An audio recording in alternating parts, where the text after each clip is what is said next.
A paz do Senhor seja convosco. Lição número 5 da classe de juvenis. Daniel, Deus controlando tudo. Eu quero aproveitar a oportunidade e agradecer a você que está aqui comigo, que faz parte das mais de 5.000 pessoas que estão aqui conosco, né? Todos nós juntos aprendendo mais e mais da palavra do Senhor. Para esta aula, os hinos sugeridos são 84, 187 e 535. Daniel significa, o nome Daniel significa Deus é meu juiz. Ora, a esses 4 jovens deu o conhecimento e a inteligência em todas as letras e sabedoria. Mas a Daniel deu entendimento em toda a visão e sonhos. Daniel capítulo 1, versículo 17. Fala sobre questão da sabedoria na letra, né? Sabedoria, podemos dizer, na palavra, de como pronunciar, como falar, como colocar as palavras no momento certo, que às vezes nós falamos corretamente, mas usamos a palavra numa hora inoportuna, na hora que não é para usar. Então, esses meninos, Ananias, Misael e Azarias, eles tinham esse conhecimento e a inteligência entre letras e sabedoria. E Daniel tinha o entendimento em toda visão e sonhos. Ou seja, Deus deu a Daniel o discernimento de sonhos e de visões. A verdade é que hoje em dia não se usa muito essa questão de visão e sonhos na igreja, pelo menos de modo geral, algumas ainda mantêm, mas sim, Deus fala conosco, Deus nos avisa através de sonhos e também através de visões. Então, quando na sua igreja, se tiver uma pessoa que tem esse entendimento de interpretar sonhos e visões, é algo para a glória do nome do Senhor. Porque verdadeiramente, na minha igreja tinha um dirigente, já partiu para a eternidade, infelizmente, que ele tinha o dom de discernir sonhos e visões. E sempre quando uma pessoa tinha um sonho, ele sempre dava, né, Deus dava a ele discernimento. Teve alguns discernimento, inclusive, de um amigo meu que teve um sonho, não lembro do sonho, e a interpretação do sonho não foi boa. A interpretação era que ele perderia seu pai, e verdadeiramente foi o que de fato aconteceu. Então, quando temos na nossa igreja ou conhecemos alguém que tem esse discernimento de sonhos e de visões, é uma bênção, porque também é uma forma que Deus tem para nos alertar acerca das coisas. Quem era Daniel? Cativeiro em Babilônia. Bom, em primeiro lugar, talvez a coisa mais importante de se falar sobre Daniel é o que está registrado em Ezequiel capítulo 14, versículos 14 e 20. Por quê? Porque a Bíblia diz que ali Daniel seria uma das pessoas que se salvaria por sua reta justiça. O que isso quer dizer na prática? Para o nosso entendimento, é que Daniel era uma pessoa tão consagrada ao Senhor que Deus deu testemunho dele. Quando Deus chegou a dizer, né, em Ezequiel, que Daniel, Noé e Jó, eles se salvariam por sua reta justiça, significa dizer que eles tinham uma vida tão consagrada ao Senhor que eram tão próximos, tão íntimos, tão ligados ao Senhor. Então, o que isso traz para nós? Mesmo nos dias atuais, você pode e deve ser um jovem, uma jovem consagrada, consagrado ao Senhor. O cativeiro babilônio tornou-se inevitável diante da impenitência do povo de Judá, que por várias vezes rejeitou a convocação ao arrependimento feita pelos profetas enviados por Deus, inclusive Jeremias. Quando há algumas questões, alguns castigos que são inevitáveis. Por que são inevitáveis? Porque eles não é a única consequência? Não. É porque Deus avisou, Deus chamou ao arrependimento, mas ninguém obedeceu. Então, quando se trata da desobediência, o castigo é inevitável. Aí sim. Então, o castigo ele não é inevitável por ser um castigo, porque alguém fez algo errado. Não, não é porque alguém pecou que padecerá a eternidade sem Cristo. Não é assim. Porque, de modo geral, quem peca tem uma segunda oportunidade, uma terceira, uma quarta. E Deus vem chamando ao arrependimento. Como essa pessoa é uma pessoa desobediente e não se arrepende daquilo que fez, aí sim parte para a eternidade sem Cristo. Por quê? Porque haverá um tempo que não haverá mais tempo, que cessou, porque a pessoa vai partir para a eternidade. Então, de modo para que nós venhamos entender, o cativeiro babilônico se deu unicamente porque Judá não se arrependeu dos seus pecados, estavam envolvidos, mergulhados na idolatria, entre tantas outras coisas. Então, pelo fato deles não terem obedecido a Deus, quando Deus enviou os profetas para falar a eles para se arrependerem, então o castigo foi inevitável. Ou seja, se Judá tivesse se arrependido, não teria sido preso em Babilônia, não teriam sido levados cativos. Isso nos mostra que quando nós desobedecemos ao Senhor e vivemos na prática da desobediência e do pecado, o nosso castigo também será inevitável. Agora, qual será o nosso castigo? Não sei. Porque o castigo de Judá foi ser levado cativo para a Babilônia. E o nosso castigo aqui hoje na terra? Não sei. Cada um terá o seu. E geralmente é uma questão de consequência. Uma questão de consequência. Por exemplo, podemos dizer assim: se alguém é desobediente a Deus, essa pessoa pode ter filhos desobedientes a eles, para que eles se lembrem de como eles eram desobedientes ao Senhor. Lembra lá de Oséias? Oséias tem uma passagem que é muito intrigante, a passagem de Oséias, sobre a questão de que ele precisou se casar com uma mulher prostituta e depois ele voltou lá, pagou para tê-la de volta. Por que aconteceu isso? Por que Deus mandou Oséias fazer isso? Para justamente Oséias entender na prática o que Deus estava sentindo. E quem era o povo da prostituição? O povo de Israel.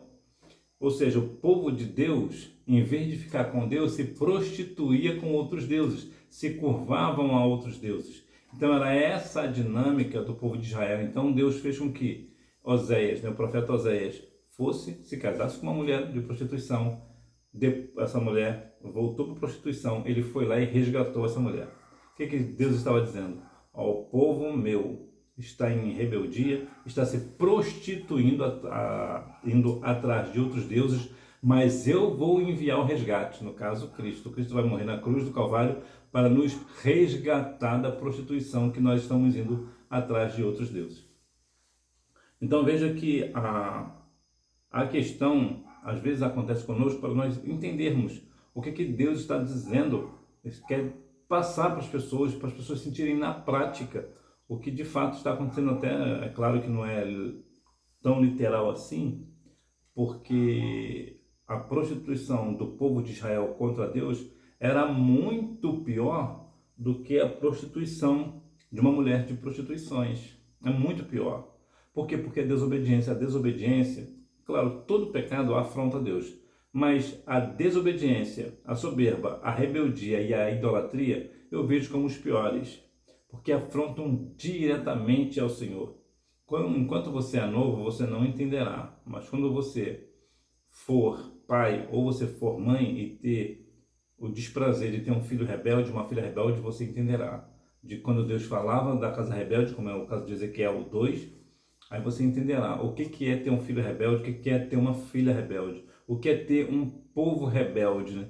Um povo que não está até vai à igreja, mas não está na presença santa do Senhor. Então, nesse caso, o castigo virá. Da linhagem real. Esses jovens deveriam ser formosos de aparência, instruídos em toda a sabedoria, sábios em toda a ciência, entendidos no conhecimento e aptos para viver no palácio do rei. Aqui temos algumas questões. Né? Primeiro, os jovens deveriam ser formosos de aparência. Acho que teria um pouco de problema, né? Que os jovens de hoje não têm uma aparência muito bonita, né? Não são muito formosos. E aqui a aparência, aqui tem até uma outra questão também sobre a questão da aparência. A aparência aqui não é somente um jovem ser bonito, não é só isso. É até mais do que isso. O que é a questão da aparência? É a pessoa que se cuida. A pessoa, por exemplo, trazendo aqui para nós, é uma pessoa que cuida num geral, né? É um jovem que mantém a higiene em dia, vamos assim dizer, né? Deixar aqui claro. Por quê? Porque muitas vezes a pessoa é bonita, né? É um jovem bonito, mas é desmazelado. Então não vai adiantar muita coisa.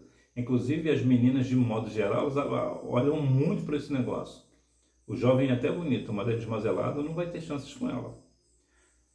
Então, jovem formoso de aparência, instruído em toda a sabedoria. Ou seja, uma pessoa que tem conhecimentos gerais, vamos assim dizer, né? Pessoa que tem muito conhecimento geral, ela conhece, entende de geografia, de história, de tantas outras coisas, a pessoa domina bem. Então ela é entendida na letra. Sábios em toda ciência, entendidos no conhecimento e aptos para viver no palácio. Viver no palácio também traz uma questão cautelosa. Você pode estar pensando aí, mas eu sou uma princesa do Senhor, você viver no palácio. Pode ser que não. Porque viver no palácio, também o jovem, né? Eu posso viver no palácio assim. Não é bem assim como nós pensamos. No palácio existem regras que são levadas a fio. Eu vou te dar um exemplo prático do que acontece, por exemplo, na Inglaterra. De modo geral, claro que uma coisa ou outra muda, mas de modo geral, as pessoas da realeza lá da Inglaterra, a rainha, né, que agora infelizmente partiu para a eternidade, o rei e a rainha, as princesas, essas coisas, não podem, entre uma coisa e outra, usar batom de cor. O único batom que elas podem usar é o batom natural, da cor dos lábios. Só para você ter uma ideia, as unhas também não podem ser pintadas de cores vibrantes, como vermelho, coisas desse tipo. Não pode, rosa, lilás, não pode. Ela só pode usar, me parece que é nude, que é o que pode usar, ou ele bem clarinho, transparente. O que é isso? Regras do palácio. Para morar no palácio não é qualquer coisa.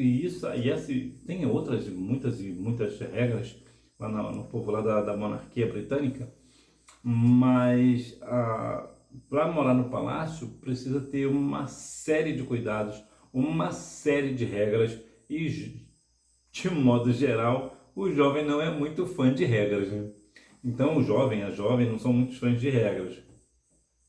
Então, para ser da linhagem real, tinha que ser ter sabedoria, ser bom de aparência, né? Cuidar da sua aparência de modo geral, né? Não precisava, acredito que não precisava ser pessoa necessariamente bonito, né? Mas precisava ter cuidado com a sua aparência, por exemplo, não deixar barba por fazer, por exemplo, no caso dos homens, né? Esses tipos de coisa. Então, saber viver no palácio não é para qualquer pessoa. Existem muitas regras. Então, será que, trazendo para os dias de hoje, nós conseguiríamos viver de fato num palácio com toda a regalia, com todas as coisas boas que tem no palácio, mas será que nós conseguiríamos viver na questão da regra? Tudo, não pode isso, não pode aquilo, você não pode fazer isso, não pode fazer aquilo, e mais um monte de muitas coisas. Um profeta estadista. As escrituras nos garantem que Deus concedeu a Daniel, Ananias, Misael e Azarias a graça de terem o conhecimento e a inteligência em todas as letras e sabedoria. Mas a Daniel, o Senhor concedeu o entendimento em toda a visão e sonhos. Eu só falei sobre a questão dessas visões e sonhos. Eu vou só deixar aqui claro a questão do profeta estadista. O que é um estadista? Um estadista é uma pessoa que preside um estado ou uma nação. De modo geral, o estadista é mais usado para uma questão de nação. Por exemplo, o presidente do país, o presidente de um país, ele é estadista. Por que ele é estadista? Porque ele é presidente de uma nação. Então, o estadista é aquele que preside uma nação. E no caso seria, Daniel tinha, né? Daniel, ele era um estadista por conta disso. Também um governador também pode ser tido como um estadista, né? Dependendo até do caso, um prefeito, mais de um governador, prefeito da cidade. até porque o prefeito só existe prefeito da cidade, né? Ah, mas de modo geral é mais usado, principalmente aqui no Brasil, é mais usado para a questão de presidente do país. Portanto, você vê que as escrituras garantem que Deus concedeu a Daniel, Ananias, Misael e Azarias. O que isso é para nós? Quando você tem um dom de visões, o dom de interpretações, foi Deus quem te concedeu. A honra não é sua. Então, quando Deus te dá um entendimento de interpretações, você precisa deixar claro para a pessoa que te contou o sonho, ou que te contou a visão, ou para a igreja que te contou a visão, que te contou o sonho, que foi Deus quem te deu a interpretação.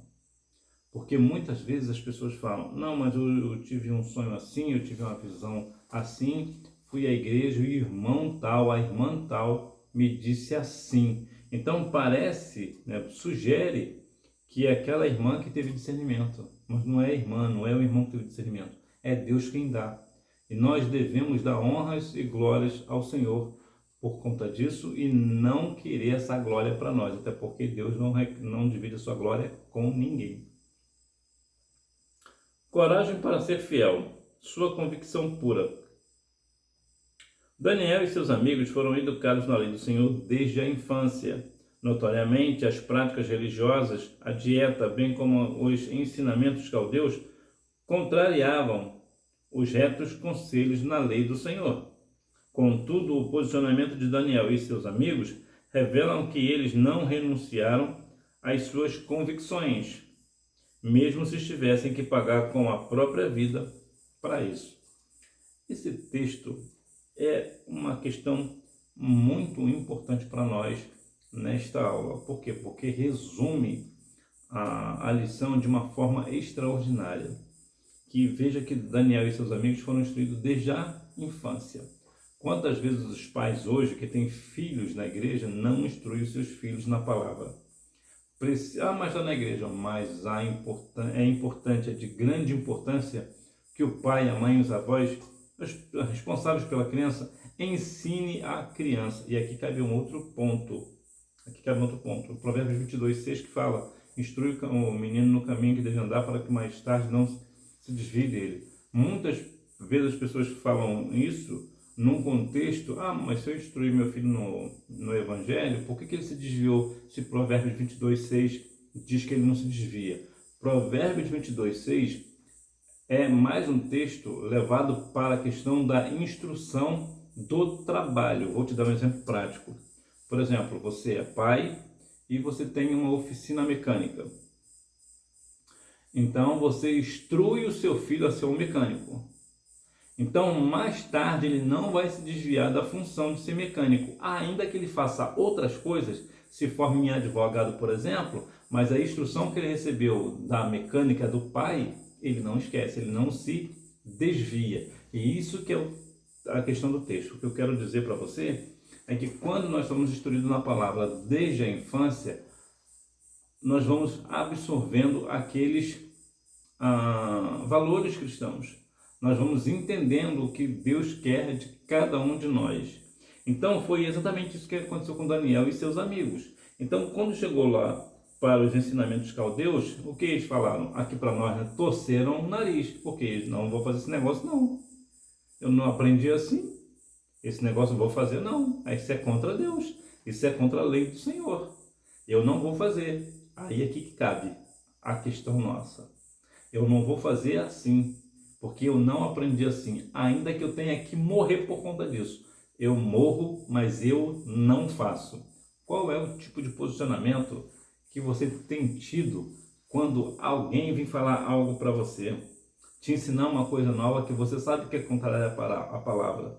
Você se mantém firme ou você vai com todo mundo? Meu amigo disse que eu posso fazer, então eu vou fazer. O pastor não está vendo mesmo? O líder não está vendo? Alguém não está vendo? Você precisa ter um posicionamento. Se você aprendeu a lei do Senhor, cumpra a lei do Senhor. Ainda que você tenha que pagar com a sua vida a questão da sua lealdade ao Senhor, sua fidelidade ao Senhor, mas mantenha-se firme. É melhor você perder a vida terrena e ganhar na eternidade do que ganhar a sua vida aqui, a sua vida terrena, e perder na eternidade. Então, por mais difícil que pareça, por mais triste que seja, aparentemente, nós devemos nos posicionar contra o pecado. Ainda que a sociedade, a mídia, todas as pessoas estejam contra a igreja e falem contra a igreja, olha, ou você faz isso aqui ou nós vamos te matar. Então pode me matar porque eu não vou fazer não. Eu não vou trair a palavra do meu Senhor. Eu não vou negar ao meu Senhor, porque é o Senhor que deu a vida na cruz do Calvário por mim, portanto, eu serei fiel até a morte, ou seja, mesmo se for para morrer pela causa. Decidiu não se contaminar. O conhecimento da lei do Senhor levou Daniel e seus amigos a discernirem que as iguarias oferecidas no palácio do rei eram oferecidas e dedicadas a deuses pagãos. Logo, participar daquela dieta significaria renunciar aos ensinamentos sagrados. A glutonaria, ela é pecado. Lucas 21:34, isso ficou claro. Quando alguém participa de um banquete, que sabe que aquele banquete foi dado a outros deuses, ele está comendo algo santificado. Ou seja, ele está indo contra as questões bíblicas, ele está indo contra Deus. Por quê?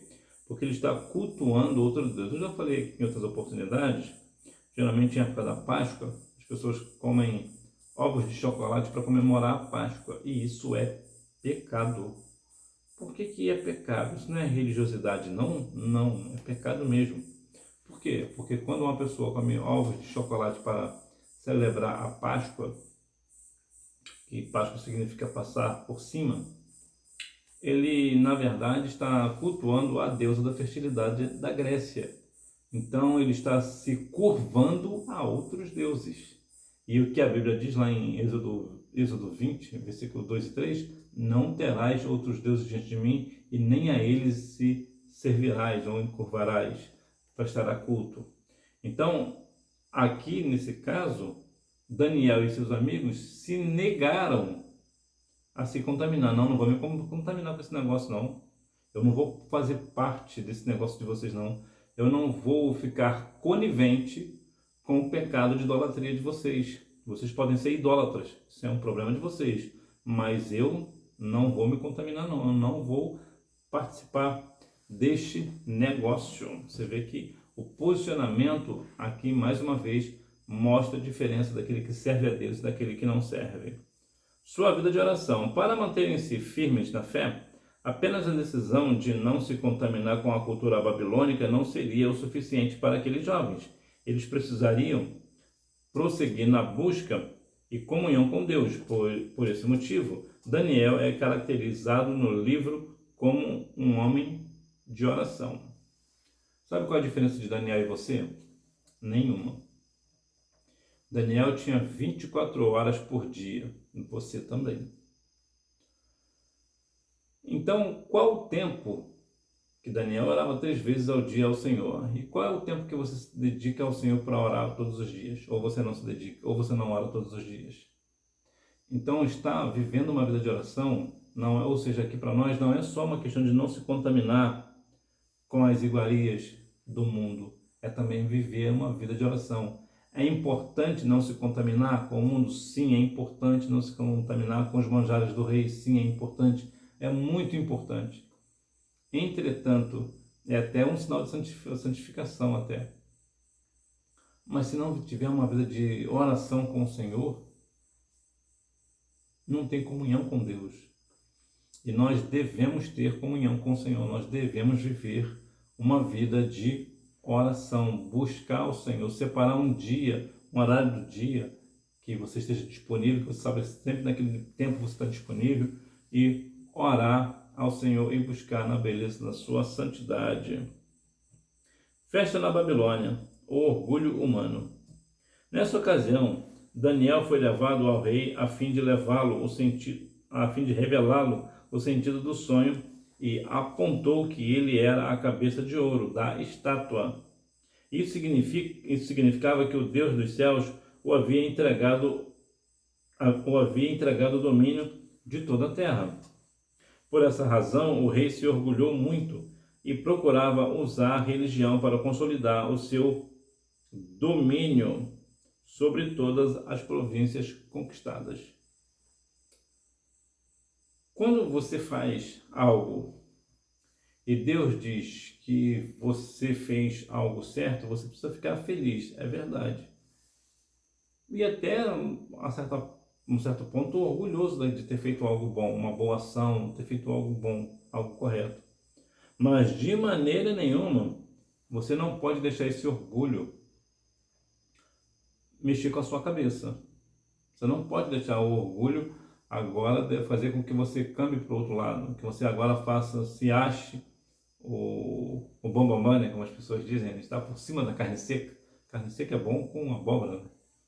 Então, quando você faz algo bom, você precisa glorificar o nome do Senhor e não, de maneira nenhuma, permita que o orgulho venha ao seu coração, né? O orgulho de se achar, né? O que eu quero dizer. Você fica feliz por ter feito algo bom, mas você não pode ficar se achando por conta disso.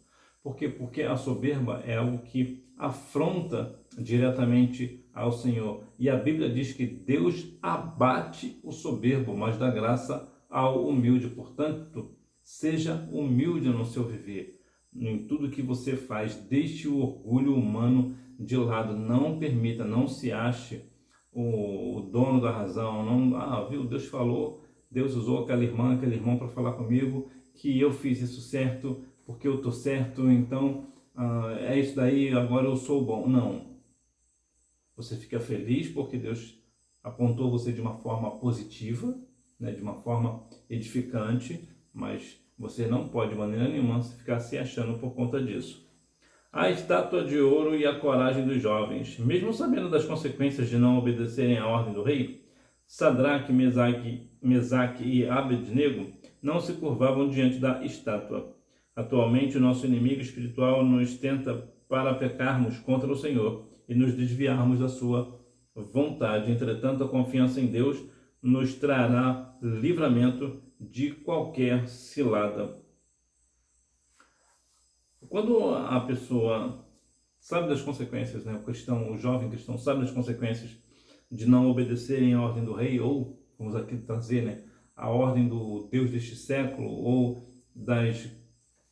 da mídia, por exemplo, ele sabe que ele pode ter algumas retaliações, ainda assim ele se mantém firme e não se curva diante de ninguém, ele só se curva diante do Senhor, do Rei dos Reis e do Senhor dos Senhores. Então, a estátua de ouro e a coragem dos jovens. A estátua estava lá, mas a coragem dos jovens a venceu. Então você vê que o Senhor ele não desampara os seus. Quando uma pessoa é firme no propósito com o Senhor, Deus dá livramento. E ainda que o Senhor não dê o livramento, aquela pessoa morra daquela situação, como foi o apóstolo Paulo, por exemplo, né?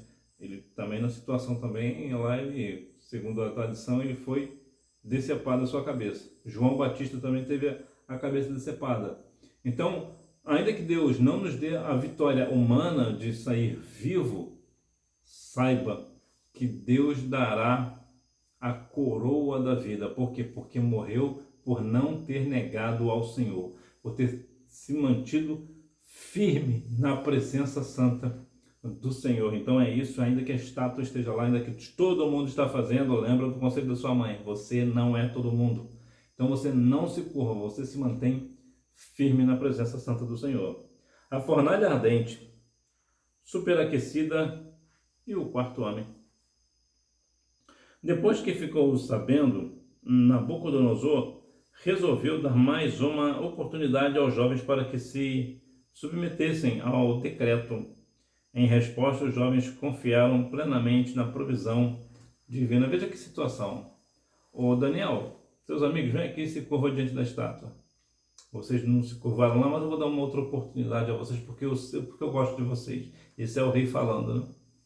Então, Daniel e seus amigos, mais uma vez, não, a gente não vai se curvar diante desse negócio, não. E fique sabendo tu, ó rei, que o Senhor vai nos livrar da fornalha, e ainda que ele não nos livre, olha que ousadia, olha que posicionamento firme de uma pessoa convicta no Senhor.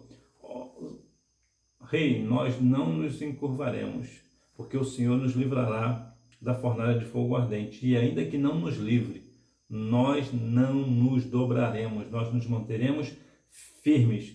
E o que foi que aconteceu? Aquece lá a fornalha 7 vezes. Agora que vai ficar bom, né? O Senhor é o Deus do fogo, né? O Deus do fogo que eu digo é do fogo, né? O Senhor é fogo. Fogo é com Jeová mesmo. É por isso que a gente é do manto, né? A gente gosta do fogo. E aqueceu lá 7 vezes a fornalha. A Bíblia chega a relatar que as pessoas que jogaram os meninos, os rapazes, se queimaram. Mas os meninos não. Quando ele foi lá dar uma olhadinha, foi dar uma espiadinha para ver como é que estava o negócio lá. Ué, não jogamos 3? Por que eu vejo 4? Tem 4 lá e o quarto é semelhante ao Filho dos Deuses. O Senhor, ele é o quarto homem na fornalha. Ele não permitiu que nem mesmo um fio de cabelo dos meninos se queimasse. Por quê? Porque Deus é fiel. Quando você é fiel, o Senhor é fiel sempre. Ele não nega a sua fidelidade, ele não pode negar a sua palavra. Então, ainda que nós sejamos infiéis, ele permanece fiel porque não pode negar a ele. Mas quando você é fiel ao Senhor, o Senhor será fiel a você, vai permanecer fiel a você. Porque quando nós vemos na bem da verdade, quando você fica firme, agora é claro, isso aqui é bom deixar claro, o Senhor é fiel a você, mesmo que você morra. Mesmo se aquela causa for para morrer. E se os meninos morressem na fornalha de fogo ardente? O que aconteceria? Seriam salvos. E seria para a glória do Senhor do mesmo jeito. O Senhor teria sido fiel do mesmo jeito. Do mesmo jeito. Por quê? Porque eles, sendo fiéis ao Senhor, morreram na fornalha de fogo ardente, mas naquele grande dia, o que iriam ouvir? Vinde bendito de meu Pai.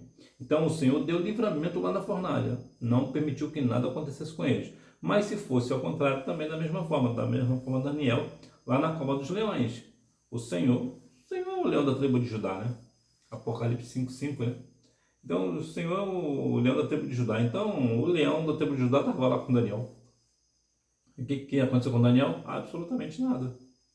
Então, quando nós somos fiéis ao Senhor, temos posicionamento firme diante do Senhor, na presença santa do Senhor, o Senhor nos dá livramento.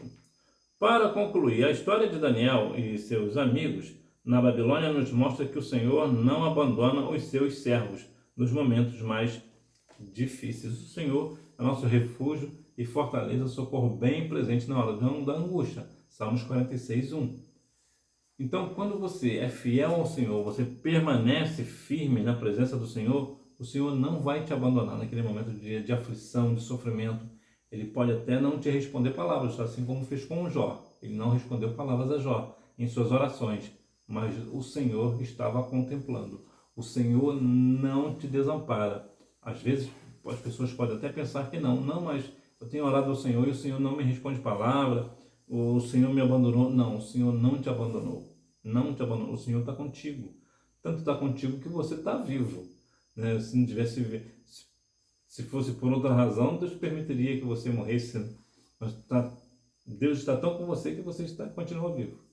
Então, que nós venhamos estar firmes na presença santa do Senhor. Observar, ser fiel ao Senhor em todas as situações difíceis, porque na situação difícil o Senhor nos dará a vitória, nos dará o livramento.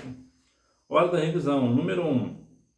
Esses jovens deveriam ser formosos de aparência, instruídos em toda a sabedoria, sábios em toda a ciência, entendidos no conhecimento e que estivessem habilitados para viver no palácio do rei.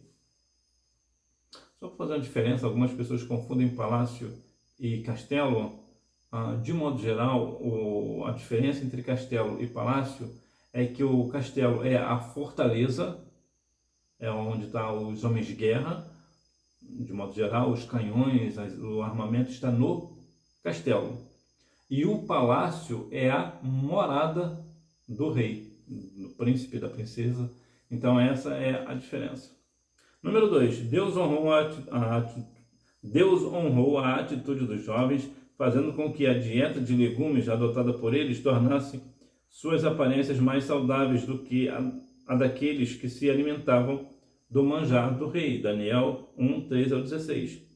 O Senhor ainda os abençoou, dando-lhes conhecimento e inteligência em todas as letras de sabedoria, mais do que todos os outros reinos. Daniel 1, 17 ao 20.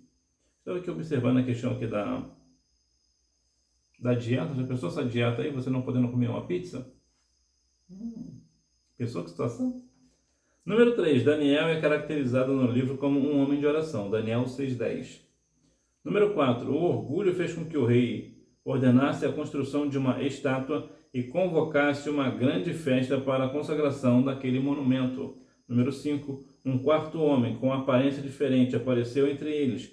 Era o anjo do Senhor, livrando-os da morte. Daniel capítulo 3, versículo 25. Que Deus em Cristo continue abençoando a sua vida e saiba que, assim como Deus estava com Daniel, Deus continua controlando tudo. Deus controla tudo. Portanto, fique no Senhor, fique firme no Senhor, porque certamente o Senhor te dará a vitória. Que Deus em Cristo continue abençoando a sua vida e você me vê na próxima aula, se Deus quiser.